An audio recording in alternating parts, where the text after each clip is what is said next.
We had the pleasure of working for Linda Maston. She's fifth generation owner of the Maston home. It's a piece of history there in Forestville. She wanted her kids to be able to use the house. It's awesome to be a part of a company that gives me the freedom to be able to go out and impact a generation of people. So for this job, we dug everything down to 5 feet, poured a footing, we put up a plywood backing, and then rebar, wire mesh, and we did shotcrete all the way around. The homeowner lived 2 hours away.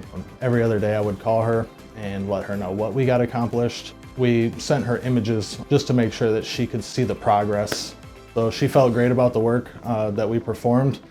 She was really happy to see that she had a solid foundation that her kids were going to be able to use for generations to come.